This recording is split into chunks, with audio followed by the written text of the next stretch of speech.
자, 1번입니다. 지금 마찰이 없는 수평면에 놓인 4kg의 물체에 일정한 힘 F를 가하고 있는 상황이에요. 그리고 이 힘을 가했을 때 이동거리에 따른 운동에너지를 그래프에서 나타내주고 있습니다. 기억 한번 볼게요. 물체의 힘 F를 작용하기 전 물체의 속력을 물어봤어요. 처음 속력을 물어보는 거죠. 그러면 이동거리가 0m일 때 처음 속력이 얼마인지를 알아보기 위해 운동에너지 값을 사용을 해야 될 거예요. 0m일 때 운동에너지는 32줄이거든요. 네, 운동에너지는 식이 어떻게 됐었죠? 2분의 1 mv의 제곱입니다. 자, 이때 질량이 몇 kg이었냐면 4kg이었어요. 그래서 여기에다가 처음 속도인 v0의 제곱을 해준 값이 얼마나 되냐면 32줄인 거죠. 그러면 v0의 값은 처음의 속력은 얼마가 돼요? 16이 v0의 제곱이니까 처음 속력은 4m/s가 맞는 말이 되는 거죠. 요 값이 32줄이어야 되니까 v0는 4m/s를 넣어줘야 되는 겁니다. 니은 한번 볼게요. 0에서 10m 지점까지 이동하는 동안 물체의 운동에너지 변화량을 물어봤어요. 그냥 뭐 해주면 돼요? 그래프 읽어주시면 되겠죠. 그래서 0m일 때는 32줄이었고 10m일 때는 72줄이니까 0에서 10까지 운동하는 동안 운동에너지 변화량은 32에서 72까지여서 변화량이 40이 맞는 말이 되는 겁니다. 디귿 한번 볼게요. 10m 지점을 지나가는 순간 물체의 가속도 크기를 물어봤어요. 우리가 여기서 사용해 줄 수 있는 건 1 운동에너지 정리죠. 그래서 1 운동에너지 정리를 생각해 보면 1 운동에너지 정리는 알짜 힘이 한 1이 뭐랑 똑같은 거였죠? 운동에너지의 변화량과 똑같은 거였죠. 그래서 알짜 힘이 한 1, 알짜 힘을 시그마 F로 표현하면 힘을 가해서 이동거리가 발생하는 1이 작용을 하면 물체의 운동에너지가 변화한다라는 게 1 운동에너지 정리였습니다. 그러면 10m를 지나가는 순간 물체의 가속도를 구하기 위해서 우리는 여기에서 운동에너지 변화량이 40인 건 알고 있어요. 그리고 이동거리도 10m인 걸 알고 있어요. 그러면 F값을 구할 수 있겠죠. 그래서 F는 지금 몇 뉴턴이냐면 4뉴턴이 되는 거죠. F는 ma라고 하는 식에 의해서 가속도값 구할 수 있겠죠. 질량 몇 킬로그램? 4kg. 그럼 가속도는 얼마? 1이어야겠죠. 그래서 디귿도 맞는 말이 되는 겁니다. 2번 한번 풀어볼게요. 그림은 물체 A, B를 실로 연결한 후 가만히 놓았더니 가속도 3분의 2 G로 운동하고 있는 모습을 나타낸 것이라고 합니다. 자, 보시면은 A의 역학적 에너지는 증가한다 라고 되어 있는데 얘네가 처음에는 정지 상태였다가 오른쪽 방향으로 가속도 3분의 2 G로 운동을 하고 있는 거예요. 그러면 지금 힘을 받아서 운동을 하고 있으니까 속력이 점점 어떻게 되겠어요? 증가하게 되겠죠. 그러면 A 같은 경우에는 운동 에너지의 위치 에너지라고 써버렸네요. 네, 운동 에너지의 변화는 이렇게 말고 이렇게 쓰러. 운동 에너지는 속도가 증가하니까 증가할 거고 위치 에너지는 변해요, 안 변해요? 안 변해요. 그래서 얘는 일정합니다. 자, 그런데 역학적 에너지는 뭐와 뭐예요? 운동 에너지와 위치 에너지의 합. 그럼 전체적으로 역학적 에너지는 뭐 하게 되는 거예요? 증가해야겠죠? 그래서 역학적 에너지는 증가한다. 맞는 말. 운동 에너지가 증가하고 있기 때문에 역학적 에너지는 증가하는 겁니다. 니은이에요. A의 운동 에너지 증가량은 B의 중력 포텐셜 에너지 감소량과 같대요. 한번 따져볼까요? A 같은 경우에는 운동 에너지는 증가하고 포텐셜 에너지는 증가를 하지 않아요. 그래서 얘는 일정한 상황입니다. 그다음에 B 같은 경우는 아래로 움직이기 때문에 포텐셜 에너지는 감소하고 운동 에너지는 증가하게 될 거예요. 얘네들 A와 B를 따로 봤을 때는요. 따로 봤을 땐 A는 지금 중력 말고 실이 당기는 힘이 있기 때문에 A의 역학적 에너지는 보존이 되지 않습니다. 그 다음에 B 역시도 실이 당기는 힘이 있기 때문에 역학적 에너지가 보존이 되지 않아요. 하지만 얘네 둘이 연결되어 있고 A와 B가 함께 움직이니까 얘네들이 전체적으로 한 물체로 보게 되면 그때는 역학적 에너지가 보존이 되는 거죠. 그러면 역학적 에너지가 보존되기 위해서는 A의 역학적 에너지 변화량과 B의 역학적 에너지 변화량의 크기가 같아야 되는 겁니다. 그런데 A 같은 경우에는 위치 에너지는 변하지 않기 때문에 A의 역학적 에너지 변화량은 곧 A의 운동 에너지 변화량이 되는 거겠죠. 그래서 A의 운동 에너지 증가량이 곧 A의 역학적 에너지 변화량이 되는 거예요. 이거는 A의 역학적 에너지 변화량이 되는 거죠. 이거를 델타 K, 델타 E라고 표현해 볼게요. A의 역학적 에너지 변화량이 되는 겁니다. 자, 요 크기가 누구랑 같아야 되냐면 B의 역학적 에너지 변화량이랑 같아야 돼요. 근데 B의 역학적 에너지 변화량은요, 중력 포텐셜 에너지 변화량만 있는 게 아니죠. B 같은 경우에는 뭐도 있어요? 중력 포텐셜 에너지도 변하지만 운동 에너지도 변하고 있어요.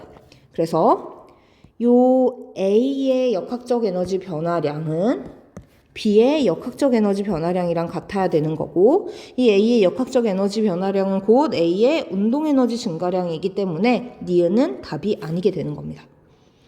올바르게 고치려면 어떻게 고쳐야겠어요? A의 운동 에너지 증가량은 B의 중력 포텐셜 에너지 감소량과 운동 에너지 증가량의 합과 같다라고 표현을 해줘야겠죠. 그 다음에 디귿입니다. 자, 질량은 B가 A의 2배이다 라고 했는데 운동 방정식 세워주면 되겠죠. 왜냐하면 얘네가 실제로 연결돼서 운동을 하고 있는 가속도가 나왔기 때문이에요. 운동 방정식 한번 세워보도록 합시다.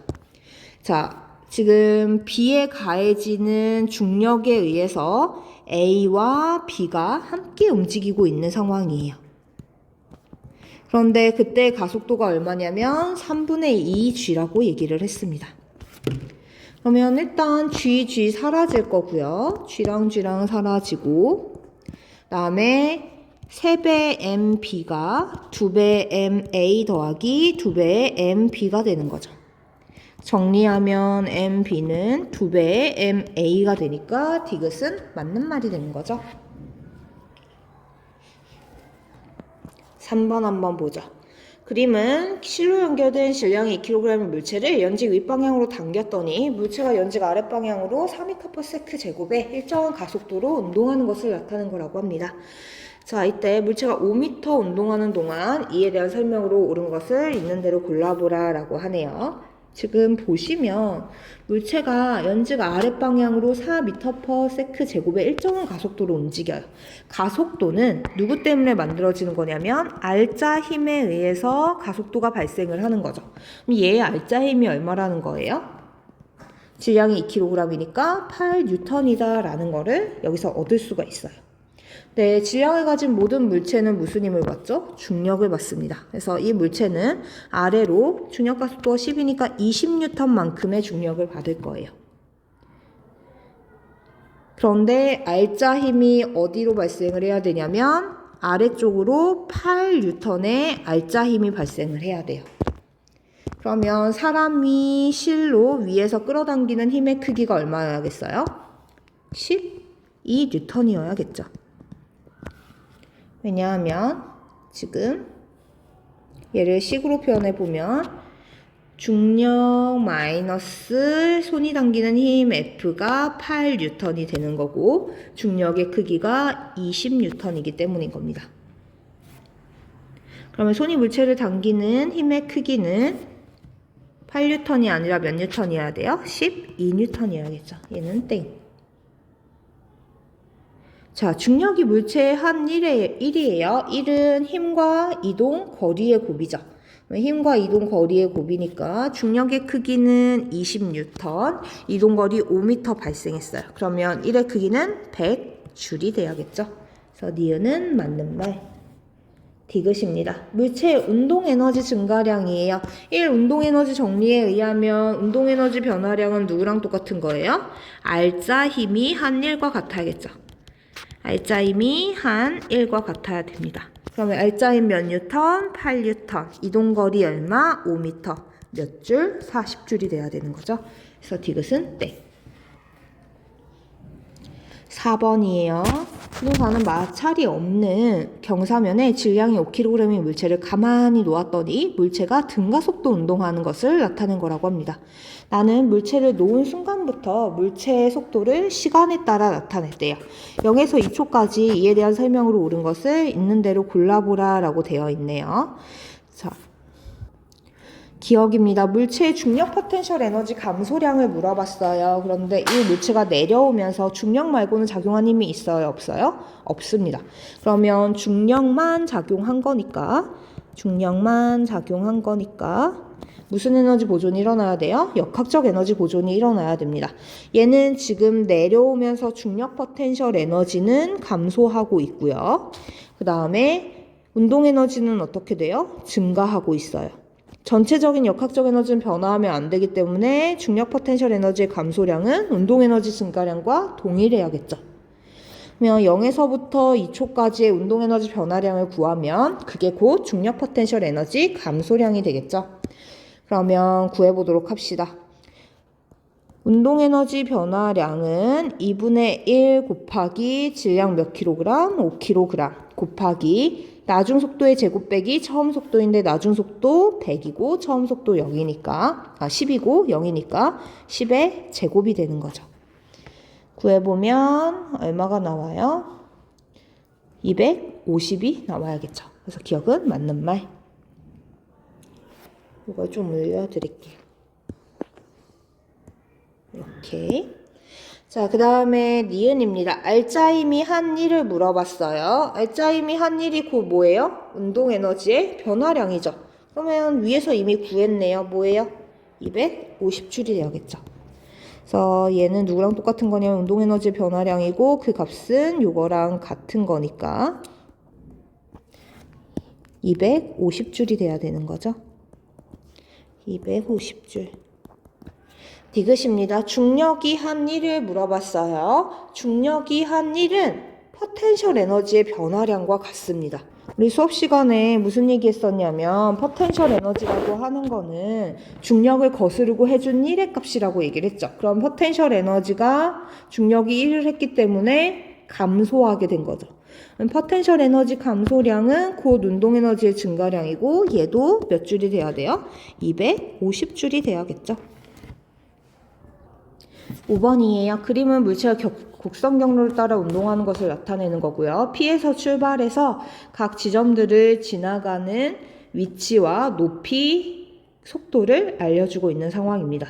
이때 P의 높이와 Q를 통과할 때의 속력을 구해보라 라고 했어요. 지금 얘가 운동하는 동안 중력 말고는 작용하는 힘이 없는 거죠. 그러면 중력 말고는 작용하는 힘이 없기 때문에 얘는 지금 무슨 에너지 보존이 일어나야 돼요? 역학적 에너지 보존이 일어나야 되는 겁니다. 즉 모든 위치에서의 역학적 에너지는 다 동일한 값을 가져야 되는 거예요. 그러면 요 포인트랑 요 포인트를 좀 잡아서 얘기를 해보도록 할게요. 얘를 1번 포인트, 오른쪽을 2번 포인트라고 해보도록 하겠습니다. 1번 포인트에서 역학적 에너지예요. 역학적 에너지는 2분의 1 mv의 제곱 더하기 2.5 mgh가 되는 거죠. 2번 포인트입니다. 속도가 2v니까 2분의 1 곱하기 2v의 제곱 더하기 mgh예요. 요 두 가지의 값이 어때야 돼요? 같아야 되는 거죠. 그래서 얘네들이 같은 값을 갖는 겁니다. 그러면 뭐를 구할 수 있냐면 V와 H 사이의 관계를 수식으로 정리를 할 수가 있어요. 그럼 정리 한번 해보도록 할게요. 각각 넘겨줘서 정리를 하면 1.5 mgh가 2분의 1 m 곱하기 3v의 제곱이 됩니다. 그래서 정리하면 mgh는 mv 제곱이랑 똑같은 거예요. 그러면 첫 번째를 h에 대해서 한번 정리를 해보도록 할게요. mv 제곱 대신에 누구 써주면 돼요? mgh 써주면 되겠죠. 그러면 얘는 식이 어떻게 되냐면 2분의 1 mgh 더하기 2.5 mgh입니다. 몇 H예요? 3mgH가 되는 거죠. 자, 이게 역학적 에너지예요. P 위치에서는 공이 정지해 있었어요. 그럼 P 위치에서는 뭐밖에 없어? 포텐셜 에너지밖에 없겠죠. 그 값이 얼마예요? 3mgH인 겁니다.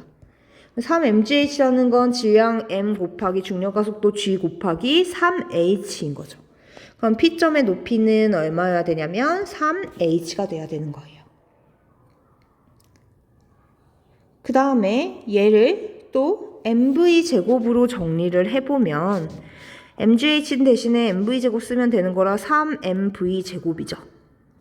요거의 꼴은 2분의 1 m 곱하기 6v의 제곱이 이렇게 되는 거예요. 자, 운동 에너지는 2분의 1 곱하기 m 곱하기 v제곱으로 쓸 수 있으니까 Q점에서는 우리가 무슨 에너지밖에 없어요? 운동 에너지밖에 없습니다. 위치 에너지는 없고 운동 에너지만 있어요. 이때 역학적 에너지는 곧 운동 에너지인 거고 그 값이 요만큼인 거죠. 얘가 2분의 1 mv의 제곱 꼴이니까 따라서 Q점에서의 속력 V는 얼마가 돼야 돼요? 루트 6V가 돼야겠죠. 그래서 요 값에 의해서 Q점에서의 속력은 루트 6의 V가 되는 거죠. 그래서 얘는 답이 3mgh 루트 6V가 되는 겁니다.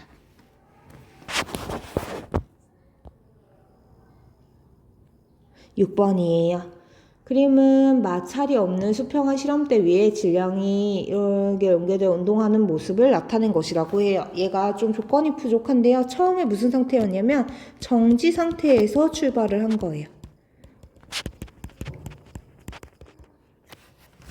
자, 이에 대해서 옳은 것을 있는 대로 골라보라 라고 되어 있네요. 얘네들의 운동 구조를 먼저 살펴보도록 합시다. C에는 아래쪽으로 중력가속도가 10이니까 40N의 힘이 가해지고 있을 거고 A도 아래쪽으로 20N의 힘이 가해지고 있습니다. 그러면 이런 경우에는 우리가 얘네들을 펼쳐서 생각하라고 그랬죠. 지금 얘의 구조를 다시 펼쳐서 생각해보면 B, C, A가 이렇게 연결되어 있는데 A 방향으로 20N, C 방향으로 40N으로 당기는 것과 동일해요. 그럼 세 물체에 가해지는 알짜 힘의 크기는 20N이 되는 거죠. 그러면 우리가 운동방정식을 세워보면, 운방을 세워보면 20N에 의해서 A 2kg, B 2kg, C 4kg이 가속도 A로 움직이게 되는 거죠. A 값 구할 수 있어요. A는 얼마가 나와야 돼요? 2.5가 나와야 되는 상황입니다. 자, 기억 한번 볼게요. A가 B를 당기는 힘은 C가 B를 당기는 힘보다 작다라고 되어 있는데 이 힘을 표시해 보도록 할게요. A가 B를 당기는 힘은 B가 A를 당기는 힘과 같죠. 이건 파란색으로 칠한 거예요. B가 A를 당기는 힘과 같아요. 그러면 B가 A를 당기는 힘이랑 A를 잡아당기는 중력의 크기 20N 중에서 누가 더 큰 거예요? B가 A를 당기는 힘이 더 큰 거죠. 그러니까 얘가 위쪽으로 가속이 되는 거고 그 다음에 C가 B를 당기는 힘의 크기 C가 B를 당기는 힘의 크기는 B가 C를 당기는 힘의 크기랑 같으니까 이쪽 방향으로 C가 B를 당기게 될 거예요. 자, 이때 얘는 지금 4kg에 가해지는 중력의 크기보다 작기 때문에 무슨 일이 발생하는 거예요? 아래쪽으로 가속이 되는 거죠. 근데 이렇게 생각하는 것보다 더 쉬운 건 방금 얘기한 것처럼 B가 A를 당기는 힘과 C가 A를 당기는 B가 A를 당기는 힘과 다시 할게요. A가 B를 당기는 힘과 C가 B를 당기는 힘은 곧 다시 말하면 이렇게 생각하지 않아도 됐네요. 다시 할게요. 미안해요. 자, 다시 하도록 하겠습니다. A가 B를 당기는 힘이에요. B를 기준으로 해서 표현해 보도록 할게요. A가 B를 당기는 힘은 요만큼이죠.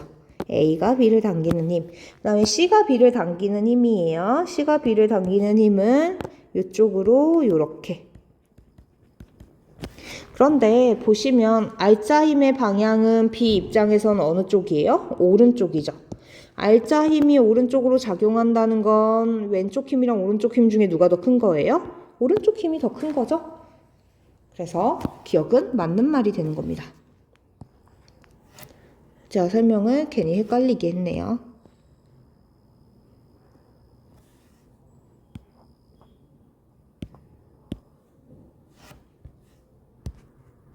니은입니다. C가 5m 내려왔을 때 속력은 5m/s래요. 지금 우리는 일과 에너지에 대한 내용을 배우고 있는 상황이에요. 니은 한번 봅시다. 5m 내려왔대요. 이때 속력을 물어봤어요. 1 운동에너지 정리로 한번 풀어볼까요? 지금 C에 가해지는 알짜 힘은 몇 뉴턴이에요? 가속도가 2.5니까 10뉴턴이죠. 그래서 C에 가해지는 알짜인 10뉴턴으로 몇 미터? 5미터 이동을 하면 50줄만큼의 일을 하게 되는 겁니다. 자, 알짜 힘이 한 일은 운동 에너지에 뭐여야 돼요? 변화량이죠. 그러면 2분의 1 곱하기 4 곱하기 나중 속도 V의 제곱, 처음에 정지 상태였으니까 0의 제곱 사용하면 V의 값 구할 수 있어요. V는 얼마가 나와야 되죠? V는 5가 나와야겠죠? 그래서 니은은 맞는 말. 이렇게 푸셔도 되고 어차피 가속도가 나왔으니까 등가속도 공식 이용해도 되겠죠? 그래서 얘가 첫 번째 방법이고 두 번째 방법은 2, 그 다음에 가속도 2.5, S, 이동거리 5m는 V 제곱이니까 똑같은 내용이에요. 왜냐하면 우리가 1 운동에너지 정리할 때 공식 어떻게 유도했어요? 등가속도 공식 3번으로부터 유도한 거니까 어떻게 풀어도 상관이 없습니다. 그래서 나중 속도 제곱 빼기 처음 속도의 제곱 이렇게 해도 상관이 없는 거예요. 디귿 한번 볼게요. 운동하는 동안 C의 역학적 에너지는 감소한다 라고 되어 있는데 이거 표로 한번 그려보도록 합시다.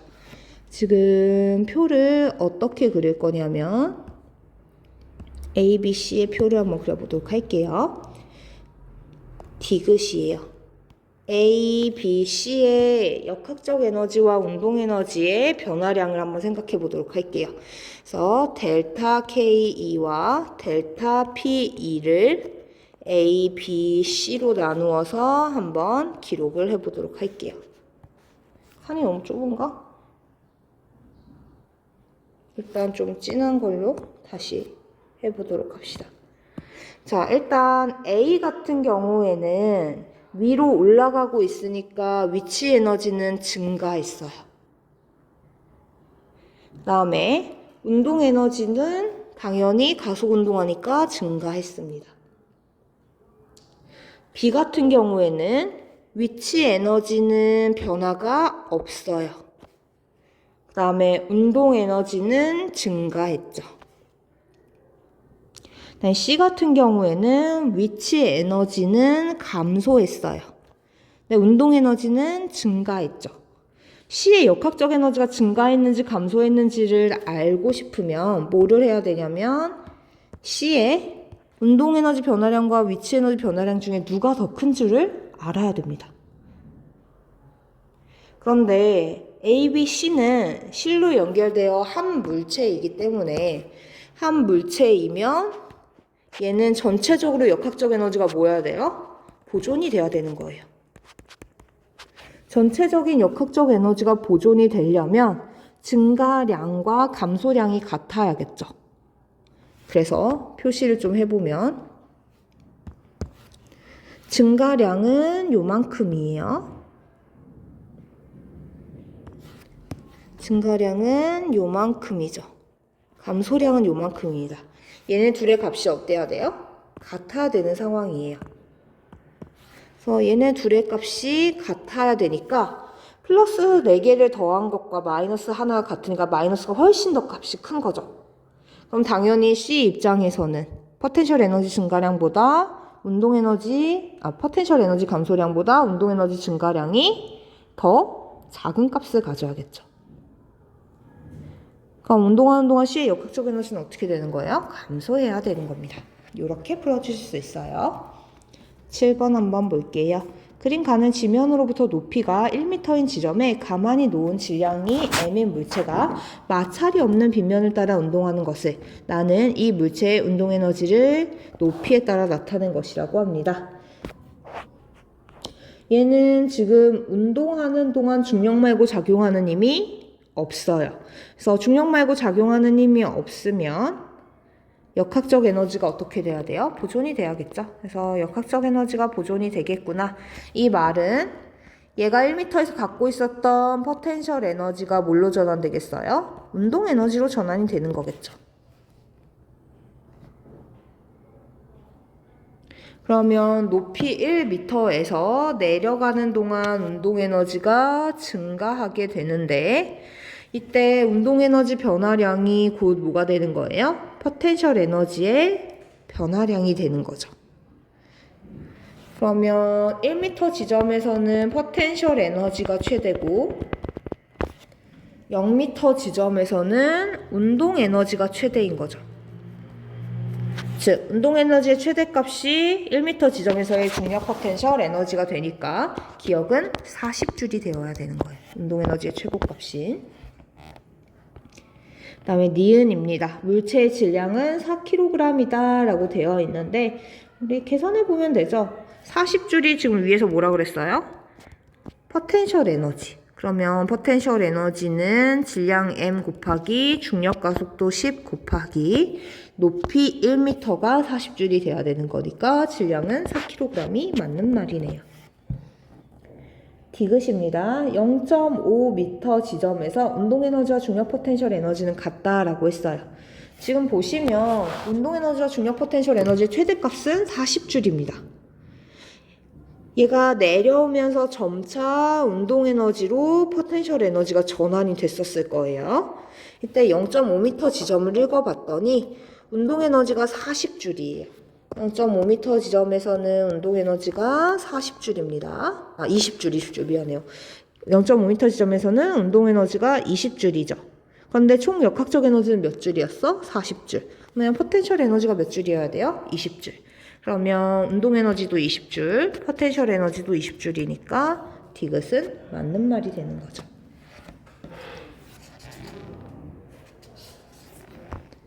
8번 한번 보도록 할게요. 그림은 마찰이 없는 수평한 일직선상에서 질량이 m인 물체 A가 운동에너지 E0로 운동하다가 정지해 있던 질량이 3m인 물체 B에 정면 충돌한 것을 나타낸 것이라고 해요. A와 B는 함께 운동을 한대요. 충돌 후에. 그러면 여기에 대해서 좀 정리를 해보도록 합시다. 우리 A의 속력은 알 수 없지만 V라고 가정을 해보도록 할게요. 그러면 E0라고 하는 값은 2분의 1 곱하기 A의 질량 M 곱하기 V0의 제곱이었을 거예요. 자, 그런데 기억에서 뭐를 구하라고 했냐면 충돌 전 A의 운동량을 구하래요. A의 운동량은 A의 질량 곱하기 A의 속도여야겠죠.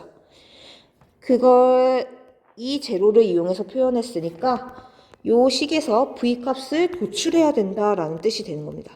요 값에서 미안해요. 요걸 V라고 했었어야 되죠? 네.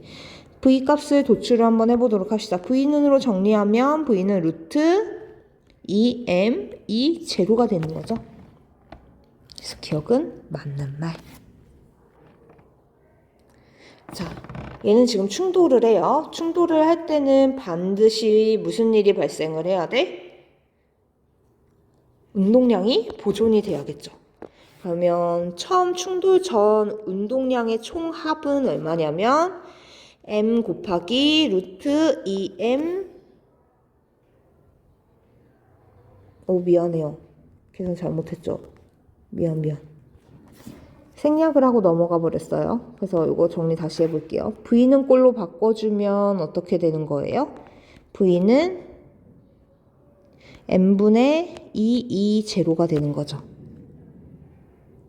그러면 운동량 P는 질량 m 곱하기 루트 m분의 2제로가 되는 거고 m 안으로 넣어주면 2m 2제로의 루트 씌운 값이 돼서 기억이 맞는 거였습니다. 중간에 흐름을 생략해서 죄송해요. 일단 쭉 풀어보도록 합시다. 니은이에요. 충돌 후에는 운동량이 보존이 돼야 돼요. 그래서 충돌 전 운동량은 얼마냐면 충돌 전의 운동량 P0는 질량 M 곱하기 V 값인 앞에서 구한 루트 2M 2제로였고 충돌 후에도 얼마가 돼야 돼요? 얘가 루트 2M 2제로가 돼야겠죠. 전체의 운동량 자, 8번 한번 풀어보도록 할게요. 그림은 마찰이 없는 수평한 일직선상에서 질량이 M인 물체 A가 운동에너지 E0로 운동하다 정지했던 질량인 3M인 물체 B에 정면 충돌한 후 A와 B가 함께 움직이는 것을 나타낸 것이라고 합니다. 자, 그런데 E0라고 하는 건 운동에너지잖아요. 운동에너지는 식이 어떻게 표현되냐면 2분의 1 mv 제곱으로 표현이 되죠. 우리가 여기에서 v 값을 구할 수 있어요. 그래서 v는으로 정리를 해주면 우리 v는 n분의 2제로의 루트를 씌운 값이 되는 겁니다. v 값을 하나 구해놓은 상황이에요. a는 v로 움직인다고 가정을 해서 v 값을 구해놨고요. 얘네들이 충돌을 하잖아요. 근데 우리 충돌 전후에 운동량의 총 합은 항상 어때야 돼요? 같아야 돼요. 충돌 전의 운동량은 얼마였냐면 mv입니다. 충돌 후에는 m과 3m인 물체 a와 b가 함께 움직이죠. 그러면 얘는 4m이 v'으로 움직이는 거예요. 운동량 보존에 의해서 v'은 4분의 1 v가 되겠죠. 그래서 A는 처음에 V로 움직이고 A와 B는 충돌 후에 4분의 1 V로 움직이고 있는 상황입니다. 이걸 알고 있는 상태에서 18번 한번 기억 한번 풀어보도록 할게요. 충돌 전 A의 운동량의 크기예요. A의 운동량은 A의 질량 M 곱하기 속도가 되는 거죠. 속도를 위에서 m분의 2제로라고 이미 구했으니까 그대로 넣어주면 되겠죠? 질량 m 곱하기 루트 m분의 2제로면 요거는 루트 2m 2제로가 되니까 기억은 맞는 말이에요.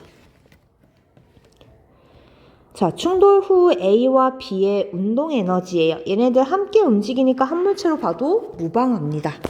그러면 계산해